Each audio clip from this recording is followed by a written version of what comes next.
మరియు పరిసర ప్రాంత ప్రజలకు మెరుగైన వైద్య సేవల కోసం దూర ప్రాంతాలకు వెళ్లకుండా ఇప్పుడు మన పొదిలి పట్టణంలోని మెరుగైన వైద్య సేవలు అందిస్తున్నారు. మన ఉడుమల హాస్పిటల్స్ పొదిలి మరియు దర్శి బ్రాంచెస్. ఢిల్లీ ఎర్రకోట సమీపంలో ఒక సిగ్నల్ పాయింట్ వద్ద బాంబ్ బ్లాస్ట్ సంఘటన సోమవారం రాత్రి 7 గంటల సమయంలో చోటు చేసుకుంది. ఢిల్లీ పోలీసుల కథనం ప్రకారం సాయంత్రం 7 గంటల సమయంలో ఎర్రకోట సమీపంలోని సుభాష్ మార్కెట్ సిగ్నల్ వద్ద ఒక కారులో బాంబ్ బ్లాస్ట్ అయిందని, షిఫ్ట్ డిజైర్ లేక హుడాయ్ i20 కారుగా భావిస్తున్నట్లు తెలిపారు. భారీగా రద్దీగా ఉండే చాందిని చౌక్ మార్కెట్ ప్రాంతంలో ఈ సంఘటన చోటు చేసుకుంది.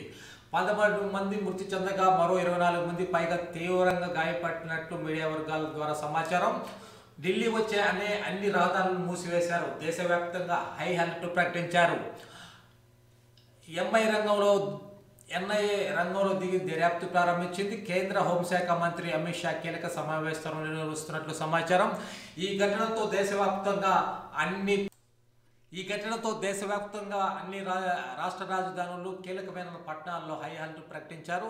నిన్న ఉదయం నుంచి అనేక చోట్ల ఉగ్రవాద శిబిరాలలో అనేక మంది మందుగుండు సామాగ్రి, కిలో లెక్క ఆర్డిఎక్స్, ఇతర పేలుడు పదార్థాలను స్వాధీనం చేసుకొని దాదాపు 9 మంది దాకా అదుపులో తీసుకున్న నేపథ్యంలో ఈరోజు రాత్రి ఢిల్లీ నగరంలో దేశ రాజధానిలో ఈ ఘటన చోటు చేసుకుంటున్న ద్వారా దేశ ప్రజలు కూడా హై అలర్ట్గా ఉండి ముందు జాగ్రత్తగా ఎలాంటి అనుమానంతో ఎవరి మీద ఉన్నా కానీ పోలీసులు సమాచారం అందిస్తున్న పరిస్థితి ఉందని విజ్ఞప్తి చేస్తున్నాం. మొత్తం మీద ఈ ఘటనతో దేశం ఒక్కసారి ఉలిక్కిపడిన పరిస్థితి ఉంది.